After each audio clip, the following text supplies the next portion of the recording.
Olá, estamos de volta com o Jornal da Justiça, aqui numa gentileza do diretor Luiz Maurício, e hoje nós temos aqui a satisfação de ter como convidado o professor Dr. Paulo Chapchap, que é um grande especialista brasileiro em transplantes hepáticos, transplantes de fígado.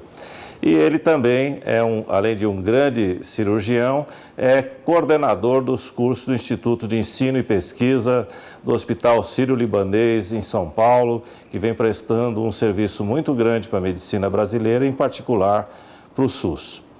Doutor Paulo,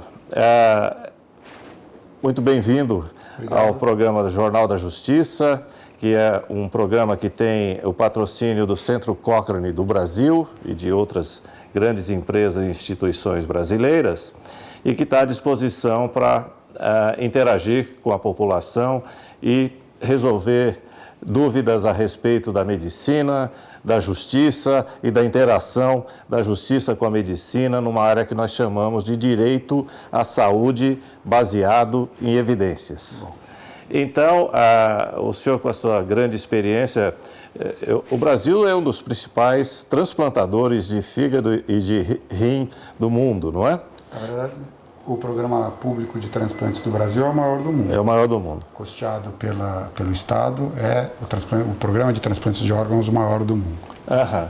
Então, você fica à vontade para me interromper também. Esse programa tem um estilo mais de debate do que de entrevista, para não ficar muito monótono. Uhum. E o que você poderia dizer? Qual é o tamanho da fila e como é que está a técnica do transplante no Brasil? Os resultados no exterior são melhores que no Brasil? Não. Os resultados, obviamente, são bastante heterogêneos. Uhum. Né? Nós não medimos ainda de uma forma sistemática os resultados. Isso quer dizer, cada equipe, cada time, cada serviço de transplante tem a liberdade de publicar os seus resultados e o faz cientificamente. Quer dizer, os congressos, nós temos uma boa visão desses resultados. No geral, os resultados do transplante em termos de sobrevida da pessoa e do órgão, quer dizer, a preservação do órgão, vivendo com este órgão que foi transplantado, são muito bons e são iguais aos dos melhores do mundo. Perfeito. Então, nós estamos bem adiantados nesta tecnologia. Temos desafios ainda, obviamente. Quando você diz que a sobrevida do paciente do órgão, né, para o telespectador que está nos assistindo, ele está dizendo que o sujeito pode até perder o fígado transplantado, mas ele continua vivo e pode receber um segundo transplante, é isso? Isso é verdade. No caso do fígado, para ele continuar vivo, ele precisa receber um segundo transplante e isso acontece. No caso do rim, ele pode ficar vivo sem o rim, porque ele vai para a diálise. Exato. Não é verdade? Então, no caso do rim, a sobrevida do transplante, ou do órgão, é bastante diferente da sobrevida do indivíduo. Bastante diferente, eu estou exagerando um pouco. Mas existe uma diferença entre as duas, porque se o rim transplantado falhar, for rejeitado... Eu que sou nefrologista, costumo salvar a vida deles. E vocês, o que vocês fazem? E aí o paciente continua, o indivíduo continua vivo num programa de diálise até que apareça um outro rim. Perfeito. Para o transplante. E no hepático, você no caso do fígado, a única possibilidade é um retransplante. É um outro transplante. Um outro transplante. Então, uma coisa que me preocupa muito, Paulo, são as causas de insuficiência hepática que requerem transplante hepático, né? A gente sabe que na Europa, por exemplo, drogas, né, particularmente paracetamol, né, acabam levando à insuficiência hepática aguda, né, mas tem causas crônicas, hepatite, etc. Você poderia dizer a frequência dessas causas que acometem, acabam levando à insuficiência hepática e requerem o transplante? Bom, Auro, isso difere de lugar para lugar. No geral, em adultos, a grande causa que leva a um transplante de fígado é a cirrose secundária hepatite C. Vocês sabem que a hepatite C é um problema mundial. Nós temos aí uma prevalência. Você fala um pouquinho da transmissão da hepatite C. A transmissão da hepatite C é conhecida na maior parte dos casos, mas não em todos os casos, né? Cerca de 30% a 40% dos casos de hepatite C a gente não consegue detectar como foi a transmissão. Mas as transfusões de sangue, cada vez menos, porque você faz testes, inclusive, para lidar com a janela imunológica, mas usuários de drogas e outras formas. Talvez seja a primeira, né? Eu acho que uso de droga, né? Transmissão sexual já é menor, né? A transmissão sexual é pequena. É pequena no caso da hepatite C, que é bem diferente da hepatite B, em que hoje é a principal via de transmissão. Perfeito. No mundo é a via sexual, o que é uma pena porque existe a vacina. Mais uma indicação para o uso de camisinha, não é? Quer dizer, você está protegendo até o seu fígado e um câncer no seu fígado, de forma que use camisinha, e particularmente as mulheres precisam criar a cultura, né, de usar a camisinha feminina, não é? Também. Isso. E se livrar da hepatite B e das consequências, AIDS, né, e da AIDS, e do HPV e de uma série de outras coisas. Né? Então, voltando aqui para as principais causas, né, de insuficiência hepática que acabam levando ao transplante. Você falou, a primeira é a hepatite C. Em alguns lugares do mundo ainda é hepatite B, né? Principalmente no Oriente. Álcool, a doença alcoólica do fígado, é bastante prevalente também, em associação ou não, porque você sabe, professor, que no caso de vírus C, mais ingestão alcoólica potencializa muito o efeito deletério no fígado, a prejuízo ao fígado. Ou seja, o fígado doente sofre mais ainda com o álcool e perde a sua função mais rapidamente. Exatamente. Tanto a incidência de cirrose como de câncer no fígado, o hepatocarcinoma, são maiores em quem tem vírus C e bebe. E então a somatória das duas agressões levam a uma doença mais rápida e mais grave. Perfeito. Né?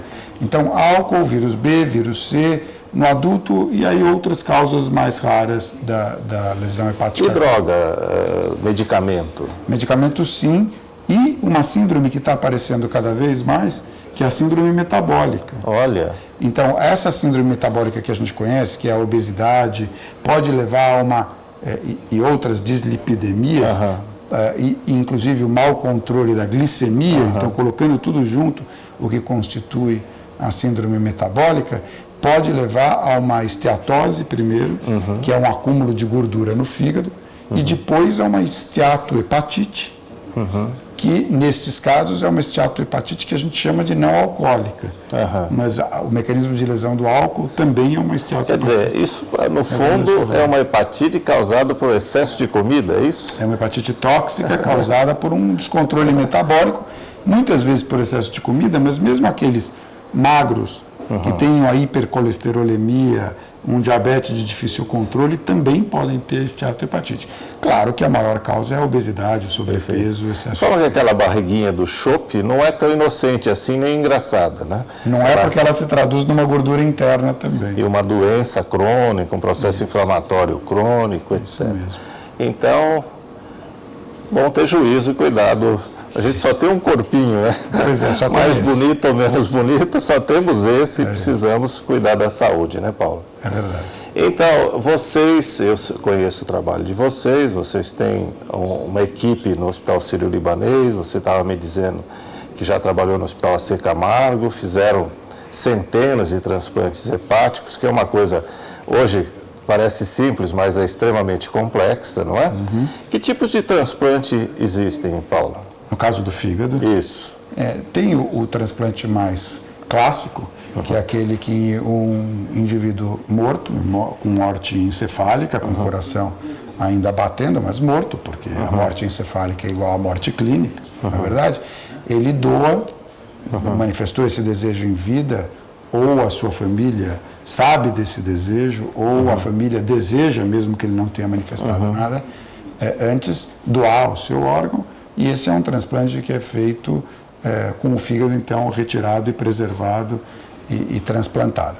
Esse fígado pode ser transplantado inteiro para uma pessoa, e aí vem o segundo tipo de transplante, ou ele pode ser compartilhado por duas pessoas. Em geral, um adulto, ficando com a maior parte do fígado do lado direito, e uma criança, ficando com um pedaço menor do fígado, o lado esquerdo ou o segmento lateral esquerdo. O nome clássico para isso é um nome em inglês, mas é o que é conhecido no mundo todo, que é o split, que é a partilha, o compartilhamento do fígado para mais de um receptor. A outra forma de transplante é com doador vivo, aquele que um indivíduo, em geral parente, resolve doar ou precisa doar uma parte do seu fígado para um receptor que precisa, mas que não terá tempo hábil de esperar por uma doação. E você pode tirar até 70% do fígado? O limite de segurança é 65%. Não mas pode você errar na conta? Você pode... Por que a gente faz? Limite de segurança de 65%, porque a gente sabe se no final tirarmos 70%, né, nesta avaliação, o indivíduo que é doador terá uma regeneração adequada do fígado e não sofrerá pela falta de órgão. Né? Quer dizer, os 30% restantes vai crescer e voltar a ficar quase do tamanho do fígado original. Exatamente, quase do tamanho do fígado original. Maravilha, não é? Isso é um órgão que, quer dizer, precisa fazer muita coisa para destruir o próprio fígado, não é? Pois é, mas tem alguns indivíduos que fazem, né? Os alcoólatras, por exemplo. E isso é muito caro, Paulo? O transplante de fígado? É. No Brasil, 96% dos transplantes de fígado são realizados pelo SUS. Perfeito. Quer dizer que do próprio Hospital Sírio-Libanês são feitos pelo SUS também? Exatamente. Hoje nós temos um programa em acordo com o Ministério da Saúde, que no caso do Sírio-Libanês o acordo é para transplantes pediátricos, e então a gente faz isso sem nenhum custo para o paciente. E tem outros lugares em São Paulo, no Brasil? Sem dúvida nenhuma. O Brasil tem vários centros muito bons de transplante de fígado. Em São Paulo tem vários centros, né? O do AC Camargo, do Hospital Sírio-Libanês, o Hospital Albert Einstein, que é talvez hoje o maior programa de transplante de fígado do Brasil. A própria Universidade de São Paulo, o Hospital das Clínicas, aqui perto de nós, na Unifesp, um bom programa de transplante de fígado. A Santa Casa tem um programa de transplante de fígado.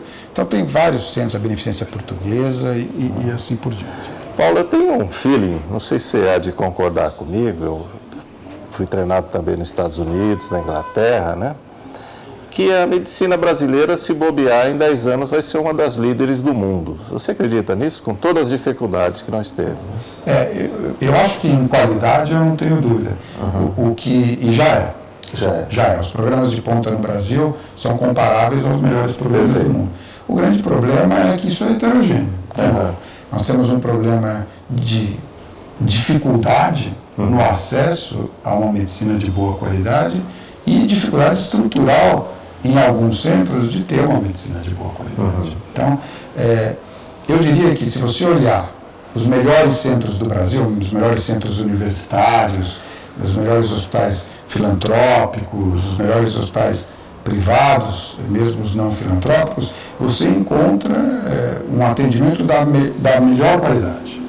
O nosso grande problema é que a maior parte da nossa população não tem acesso a programas de excelente qualidade. Mesmo tendo alguns programas do SUS de excelente qualidade. E por que ela não tem acesso? Porque ela não tem advogado, porque ela não sabe da existência do programa, não tem alguém que oriente essas pessoas porque você vê, tem vários centros, né?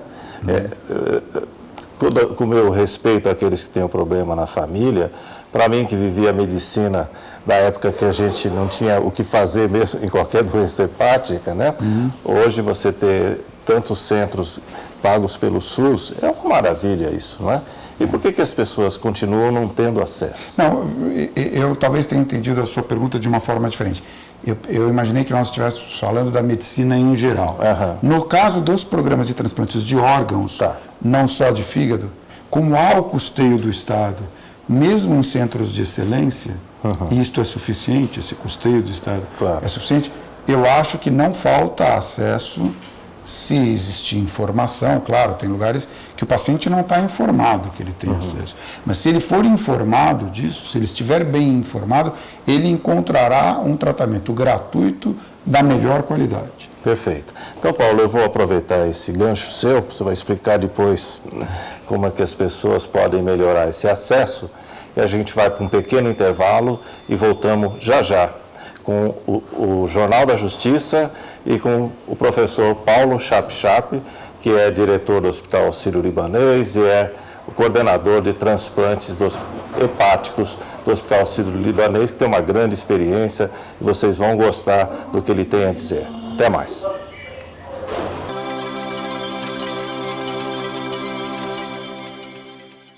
Atenção! Aquela promoção da Coraza que todo mundo espera chegou! São 600 estofados de 3 e 2 lugares, salas de jantar, muitas peças a preço de custo. Você compra e leva na hora. Então, corra pra Coraza. Coraza, 30 anos de credibilidade. 32144601.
O Brasil é mais que o país do futebol.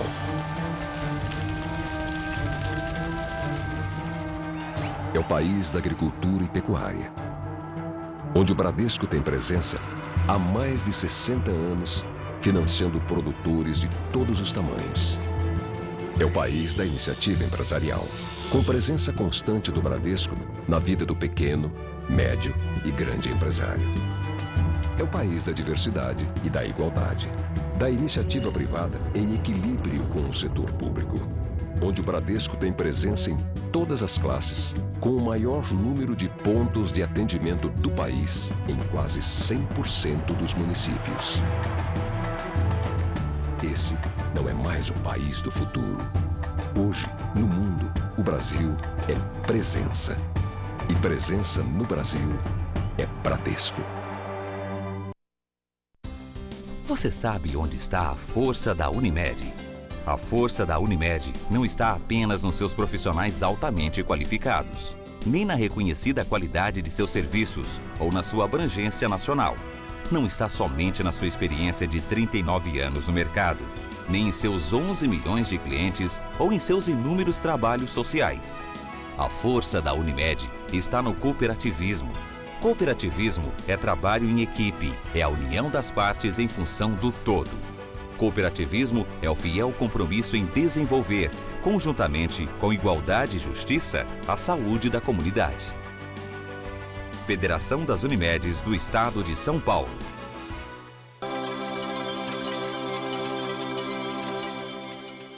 Então, voltando com o Jornal da Justiça, e nós estamos aqui com o nosso querido Dr. Paulo Chapchap, do Hospital Sírio-Libanês em São Paulo, e um grande transplantador, um grande cirurgião, formado na USP com doutorado em cirurgia, né? Mas o nome é... Em clínica cirúrgica. Clínica cirúrgica. Eles querem ser sempre igual ao clínico em alguma coisa, né?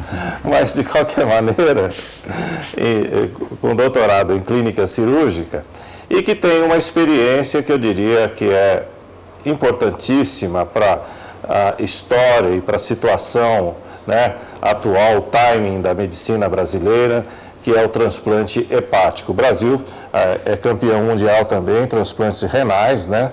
Aqui a Unifesp, o professor José Osmar Medina, a equipe da nefrologia da Escola Paulista de Medicina, é o maior centro de transplantes renais também do mundo. De forma que a gente tem motivos para ter orgulho da medicina brasileira. E nós estávamos perguntando para o Dr. Paulo Chapchap, no final do bloco anterior, o que há de se fazer para se ter acesso a transplantes hepáticos? Então, professor Álvaro, eu acho que basicamente informação.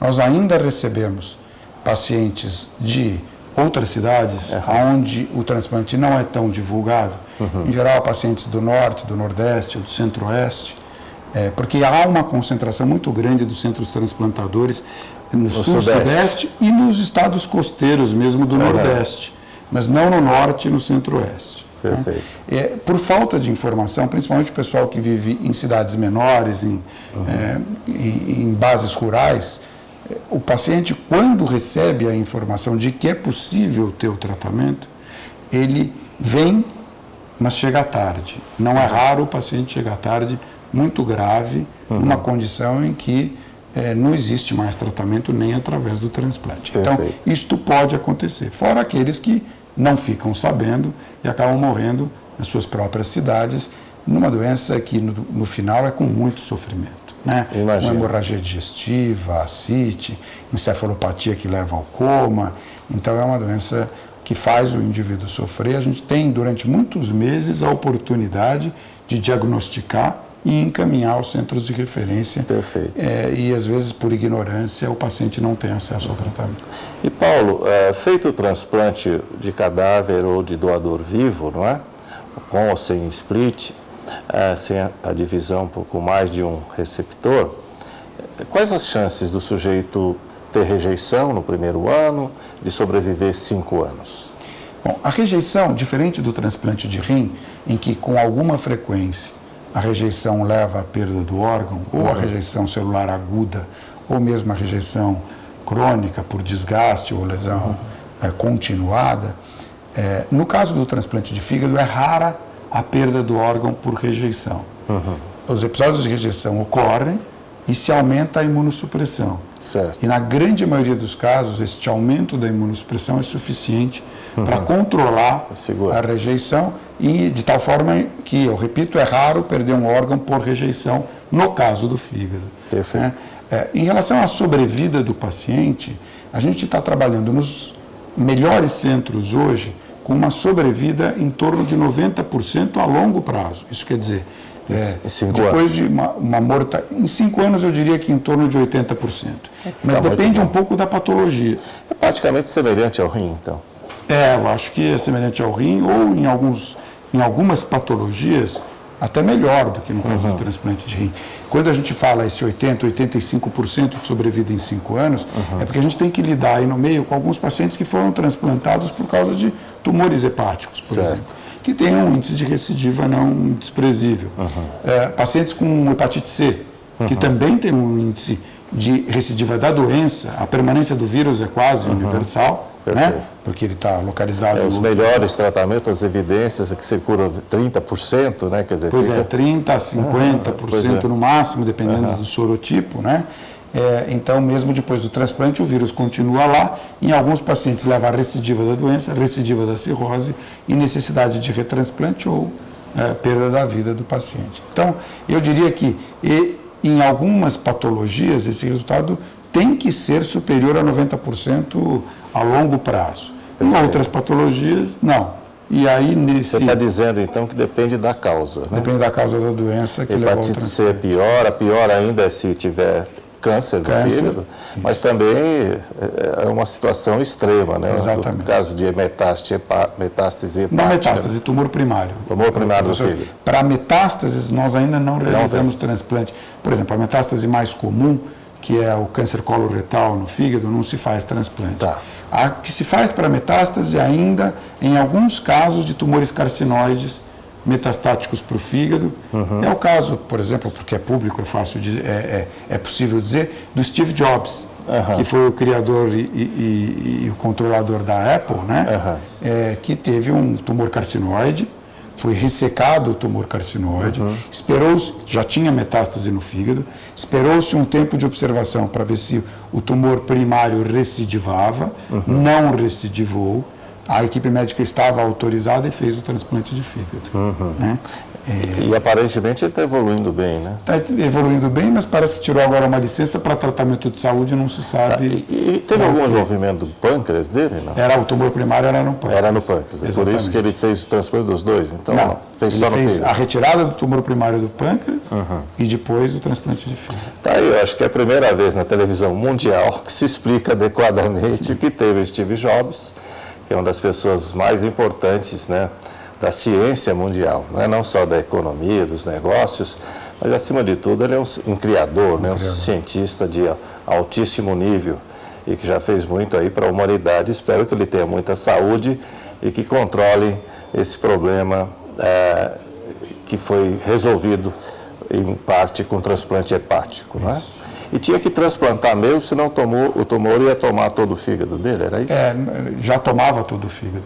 Então, quando a metástase é localizada, a gente faz uma hepatectomia, uma ressecção, uma retirada daquela porção do fígado que está comprometida. E isso, na maior parte das vezes, é assim. Perfeito. Mas, às vezes, o tumor toma o fígado inteiro, então, o único jeito de tirar todo o tumor é tirar todo o fígado. Perfeito. E aí precisa substituir por outro. Muito bom, olha aí. Fantástico não apresentou essas informações precisas aqui, porque não entrevistou o Dr. Paulo Chap-Chap. Paulo, esse assunto é extremamente interessante para mim, que sou médico, eu imagino que o nosso telespectador também. E eu gostaria de retomar um pouquinho, para quem se assustou um pouco, que essas coisas são evitáveis, né? Então, para as pessoas que estão nos assistindo aí, e que zelam pela saúde dos seus pais, dos seus filhos, pela própria, o que você sugeriria, então, para prevenir doenças hepáticas de maneira geral? Então, como a gente tem que ir às causas, na verdade, claro que no caso da hepatite B, existindo vacinação e o bom teste que se faz no sangue, a possibilidade é totalmente evitável. Então, com a vacinação... E tem muita gente que não se vacina, inclusive profissionais da saúde, né? Isso é um erro difícil de a gente acreditar que ainda seja cometido. Não dá para ser enfático o suficiente para dizer que uma vacina que tem alta capacidade de imunização, totalmente segura, porque produzida por engenharia genética, não tem o vírus envolvido na vacina, disponível gratuitamente, e que a gente não tenha uma vacinação maciça das pessoas, de crianças e adultos. Adultos porque ainda podem contrair o vírus B através de relações sexuais. Então, essa é uma mensagem que a gente tem que passar de prevenção. No caso do vírus C, a prevenção seria a não utilização de drogas injetáveis. Perfeito. Que podem carrear... Que, aliás, parece que é prioridade do governo atual, do federal, né? Parece o combate à utilização de drogas. A presidente Dilma, uma das primeiras, aliás, foi lá no Sírio-Libanês, né? Que o ministro Padilha referiu que ela sugeriu que ele fizesse um esforço especial na prevenção do uso de drogas, né? Particularmente crack, etc. Então, exatamente. Isso é importantíssimo, né? Evitar por todas as razões, né? Não só por causa das doenças, mas por causa da violência cérebro também. Pela violência, pela infelicidade, né? Pela tragédia, né? É uma decisão muito bem tomada de priorizar o combate à utilização de drogas. Né? Perfeito. E aí, o que mais? Então, no caso do vírus C, contraído o vírus C, o mais importante é o diagnóstico precoce. Porque com o diagnóstico precoce, a gente pode orientar o paciente a zero de ingestão alcoólica, nem ingestão social, que a gente chama. Perfeito. Aquela recreativa em pequena quantidade. De vez em quando. No caso de quem tem vírus C, é zero. Então, na propaganda de álcool, de cerveja, Paulo, você está me dizendo que além beba com moderação, tem assim, e se tiver problema hepático, não beba nada. Isso, tenha certeza que não tem um problema de fígado. Exato. Então, essa frase não é suficiente. Precisa ser completada. Precisa ser completada. Eu acho que é assim que a gente evolui para ter um povo mais saudável, né? Sem dúvida. Porque esse problema da insuficiência hepática traz muito sofrimento para a pessoa, muita restrição de qualidade de vida, dietas, depois o processo do transplante, quando consegue, não é? E depois o próprio controle do transplante, que é possível, como o Paulo falou, eu diria que é um sucesso. Eu vivi os primeiros transplantes aqui de renais, não é? E depois os hepáticos, e os resultados não eram assim tão bons, não é? Então, nós médicos, quem se preocupa com a saúde e com a morte, não quer que ninguém fique doente ou que ninguém tenha problema de saúde, até para não dar trabalho para a gente. Não é? Não, e no caso do vírus C, só completando essa resposta, entendo o vírus, além de não beber e não agredir o fígado de outras formas, como obesidade e essas outras coisas, é tratar.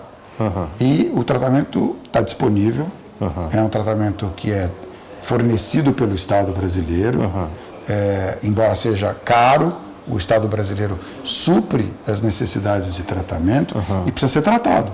Porque em tratando o vírus C, embora não consigamos curar todos os pacientes, aquela porcentagem que nós conseguimos curar fica livre de cirrose e fica livre de câncer no fígado. Então Isso. temos que tratar todos para resolver o problema de, eu diria hoje, em torno de 50%, Álvaro. Perfeito. E novas drogas estão surgindo, e eu tenho certeza que a positividade do tratamento vai aumentar mais ainda. Então, saber que tem a doença é muito importante. Perfeito. Ajuda o médico a cuidar do paciente. Ótimo. E uma outra pergunta, Paulo, é em relação à síndrome metabólica, né?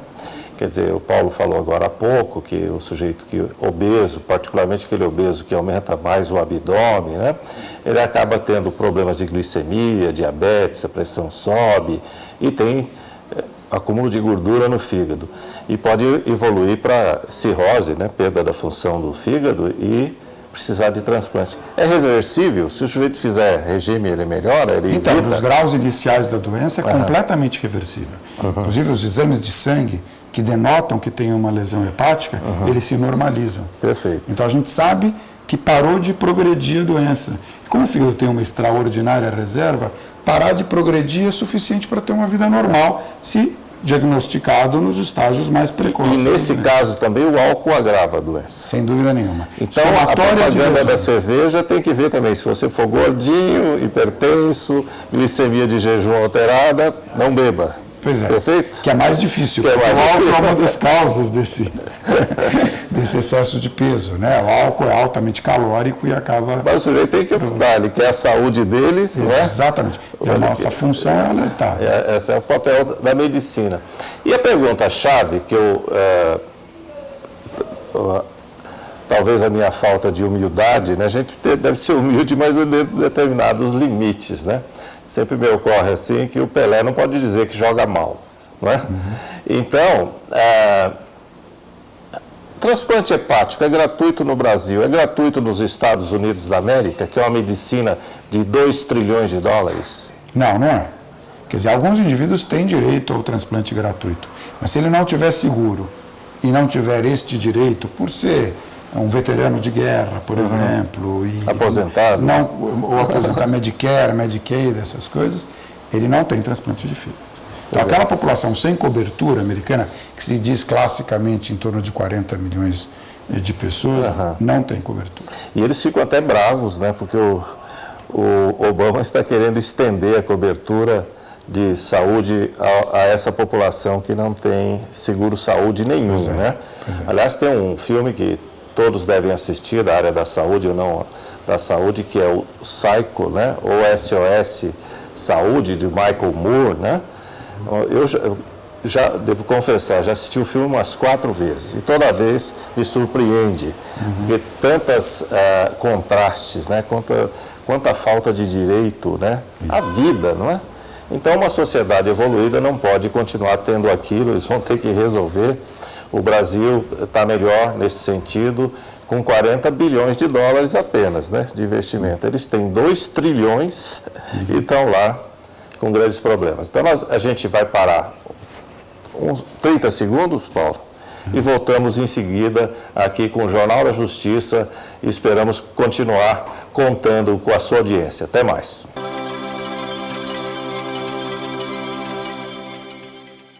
Atenção! Aquela promoção da Coraza que todo mundo espera chegou! São 600 estofados de 3 e 2 lugares, salas de jantar, muitas peças a preço de custo. Você compra e leva na hora. Então, corra pra Coraza. Coraza, 30 anos de credibilidade. 32144601.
O Brasil é mais que o país do futebol.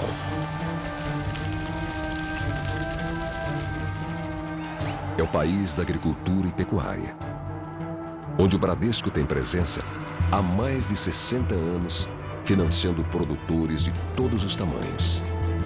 É o país da iniciativa empresarial, com presença constante do Bradesco na vida do pequeno, médio e grande empresário. É o país da diversidade e da igualdade, da iniciativa privada em equilíbrio com o setor público, onde o Bradesco tem presença em todas as classes, com o maior número de pontos de atendimento do país em quase 100% dos municípios. Esse não é mais o país do futuro. Hoje, no mundo, o Brasil é presença. E presença no Brasil é Bradesco. Você sabe onde está a força da Unimed? A força da Unimed não está apenas nos seus profissionais altamente qualificados, nem na reconhecida qualidade de seus serviços ou na sua abrangência nacional. Não está somente na sua experiência de 39 anos no mercado, nem em seus 11 milhões de clientes ou em seus inúmeros trabalhos sociais. A força da Unimed está no cooperativismo. Cooperativismo é trabalho em equipe, é a união das partes em função do todo. Cooperativismo é o fiel compromisso em desenvolver, conjuntamente com igualdade e justiça, a saúde da comunidade. Federação das Unimedes do Estado de São Paulo.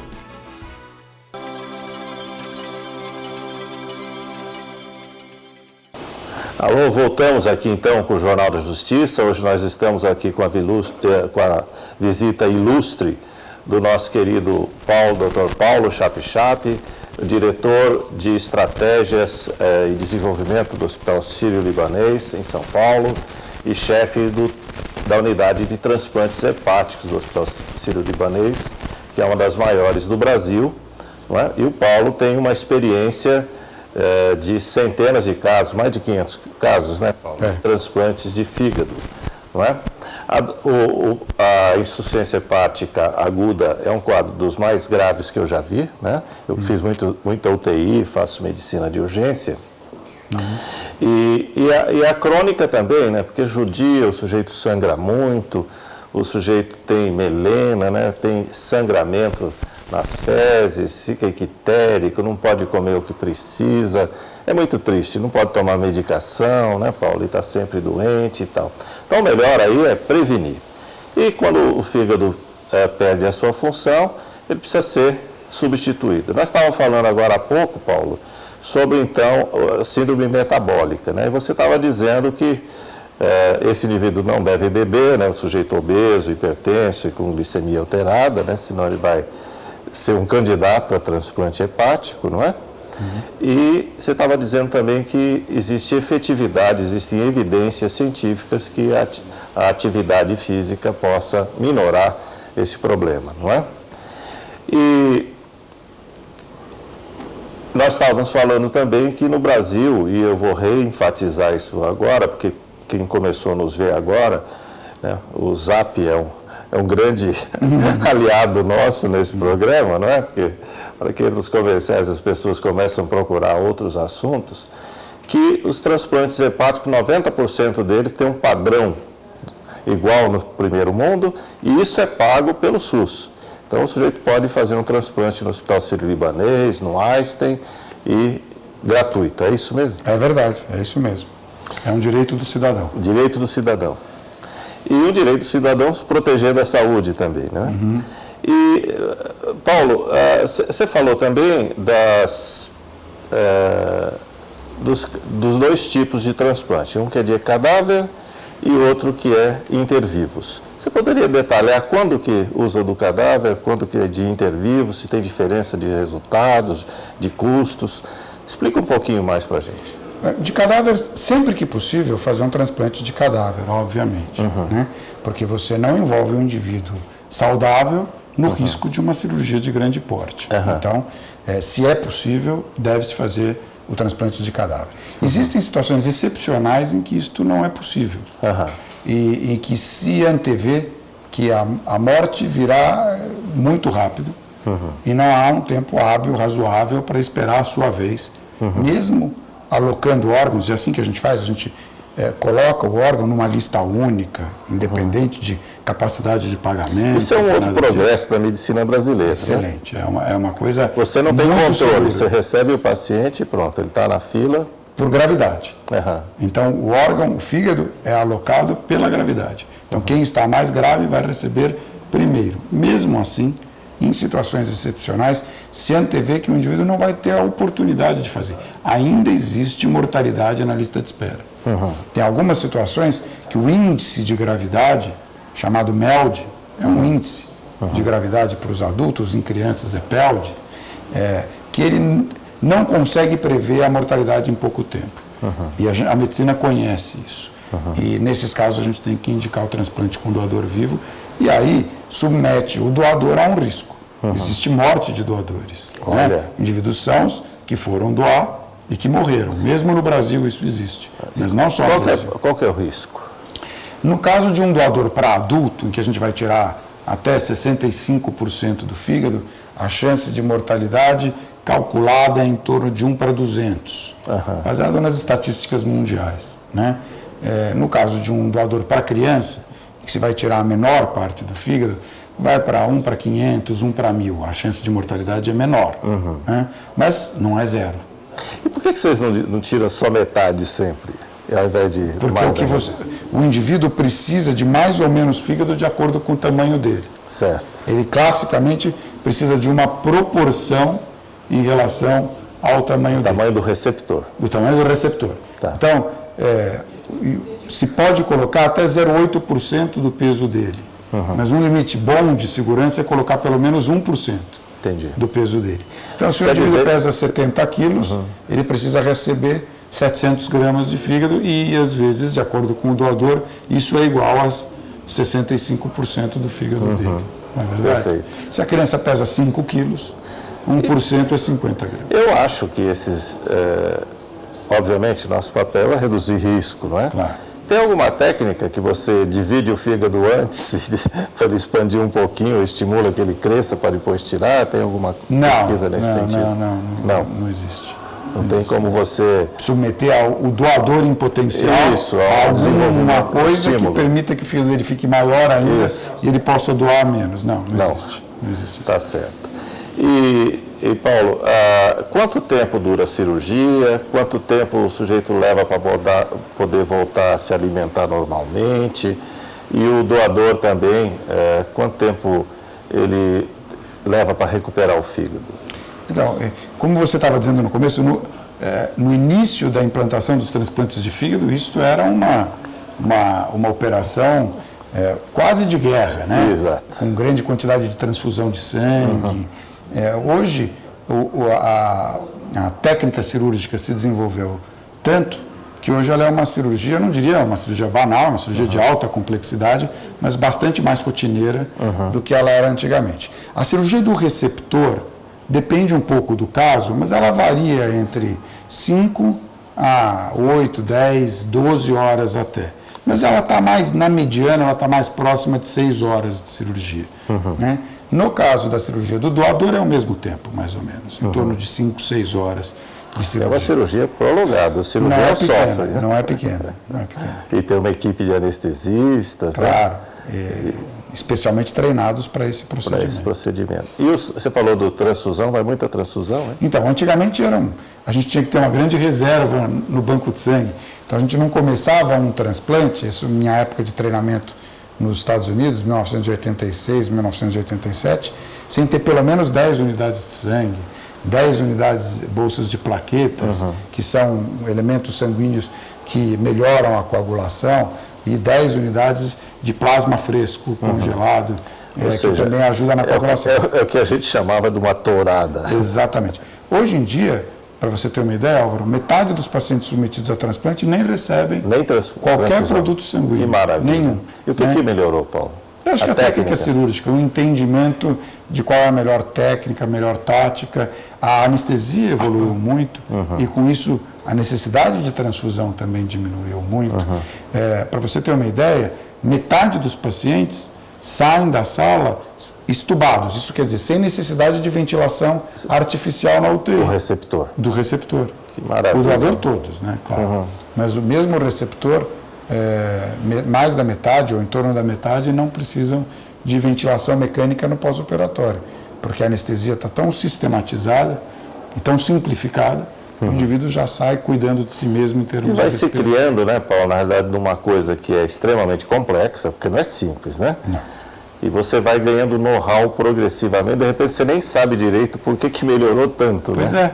Isso aconteceu. Cada uma das pequenas decisões que você Isso. toma são responsáveis. Estão melhorando, melhora o anestesista, melhora até a temperatura da sala. Exatamente. É Um dos segredos do Medina, por exemplo, no transplante aqui, né, de transplante renal, é que hoje ele transformou o transplante renal numa cirurgia quase banal, quase simples, né? No ano passado, mais de 1.000 transplantes renais realizados aqui Pois é. No Hospital São Paulo, ou não, na verdade no Hospital do Rim, né? No Hospital do Rim. No aqui. Hospital do Rim, mas pela equipe, né? Então, da Unifesp. e de forma se deve a pessoas abnegadas como o Paulo, que faz transplantes hepáticos, que é uma cirurgia extremamente sofisticada, no hospital de primeira linha, pelo SUS. Então, isso nos dá muito orgulho, viu, Paulo, do trabalho de vocês, do trabalho do Hospital Sírio-Libanês, dos outros centros, do AC Camargo, não é? E que eu pensava que o AC Camargo era um hospital só para câncer, mas ele faz também transplante hepático. Né? Na hora que você está preparado para fazer uma medicina de alta complexidade, em pacientes imunodeprimidos, que é câncer, ou mesmo tem casos de câncer de fígado que precisam fazer lá. Aí você estende esse tratamento para outros pacientes também, que é uma boa alocação de recursos, né? Você não desperdiça recursos. É um desafio para a medicina evoluir, para a ciência médica evoluir.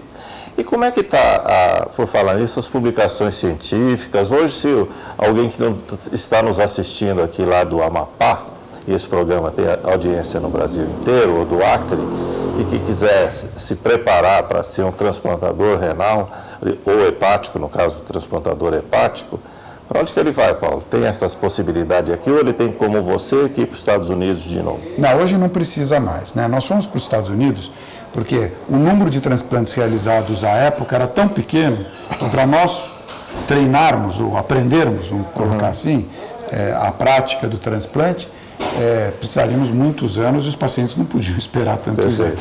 Então, nós viajamos para buscar esse treinamento, esse desenvolvimento. Hoje em dia, não. Tem centros no Brasil, vários, que fazem 100 transplantes por ano, ou até mais.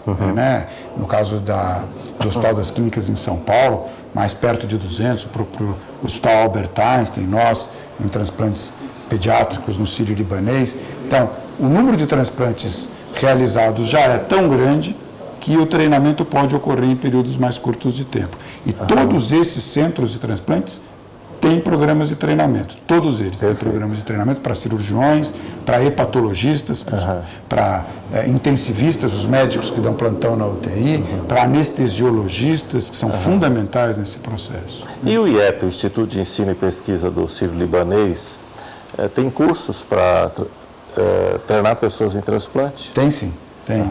Cursos e estágios, que é mais importante, porque em cursos você não aprende tanto a prática do transplante, né? E lá tem cirurgia experimental também, temos também cirurgia experimental, um centro de cirurgia experimental, inclusive com um centro de treinamento em cirurgia robótica.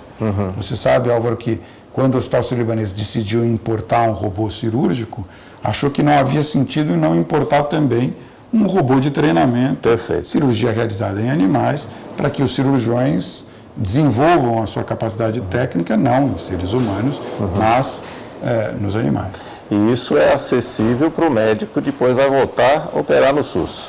Aliás, 90% de chance dele voltar a operar pelo SUS mesmo, estando ele num grande hospital ou num hospital menor. Você sabe que os nossos programas de treinamento em acordo com o Ministério da Saúde são principalmente dirigidos a médicos do sistema público de saúde, porque é aí que existe a dificuldade do acesso ao desenvolvimento, ao treinamento. E nós temos dezenas de milhares, literalmente, de alunos que vêm ao Hospital Sírio-Libanês e são treinados sem qualquer custo. E vocês têm residência médica credenciada pelo MEC, no Sírio-Libanês. E esses residentes são treinados em transplante hepático também? não existe um programa de residência em transplante hepático. Isso são estágios ou cursos de especialização com estágio. Não existe uma residência reconhecida em transplante de fígado pelo MEC. Mas o seu residente pode optar depois para fazer esse treinamento. Exatamente. Onde caberia um mestrado profissional aí, né? Talvez. É uma coisa que precisamos olhar, né? Que é uma nova iniciativa do MEC, da CAPES, né? O professor Jorge Guimarães, esteve conosco aqui essa semana. E ele quer mesmo que essa ciência médica, que é de primeiro mundo, que o Brasil já tem, não é? Nenhuma dúvida que o Hospital das Clínicas da USP, o Hospital São Paulo aqui, da SPDM, né? Os grandes hospitais das universidades brasileiras têm um padrão de primeiro mundo, né? Não é dúvida. E fazem ciência para competir com o primeiro mundo, está crescendo muito, né? E agora a CAPES quer transformar isso em mestrado profissional. Eu acho que caberia muito. É fundamental o indivíduo que não tem um interesse acadêmico, que não quer seguir uma carreira com mestrado, doutorado, docência e chegar até, claro, almejar ser um catedrático, né? Um professor titular num sistema universitário. Ele possa fazer um treinamento num procedimento de alta complexidade, com uma característica acadêmica no seu treinamento, mas que ele não precise ser um professor depois. E o mestrado profissionalizante é fundamental para que a gente forme. Bom, Paulo, eu me sinto extremamente gratificado, eu espero que os nossos telespectadores também, com certeza estão satisfeitos com a riqueza de informações de uma vida de quem se dedica a um tratamento que, quando eu me formei, não existia, tá certo? Não tinha nenhuma perspectiva e que hoje já se ombreia com os melhores centros do mundo. Então, eu queria te parabenizar, agradecer você pela entrevista e principalmente como brasileiro e cidadão pelo seu trabalho no Hospital Sírio-Libanês, pelo desenvolvimento do transplante hepático no Brasil, e as nossas câmaras estão às suas ordens para as suas palavras finais. Bom, eu que tenho que agradecer a oportunidade de exercer mais uma das nossas atividades educativas. Perfeito. Não é assim, Álvaro? Porque nós temos certeza que a principal arma que a medicina tem para a cura é o conhecimento, né? A gente tem até no Hospital Sírio-Libanês um lema que diz: conhecer para cuidar. É fundamental conhecer o indivíduo, conhecer a medicina, né, para cuidar melhor. E o indivíduo precisa se conhecer para prevenir a doença ou diagnosticar precocemente a doença, porque a doença diagnosticada precocemente tem mais tratamento. Muito bem. Paulo, muito obrigado. Muito obrigado também, telespectador, pela sua audiência e até a próxima. Até lá.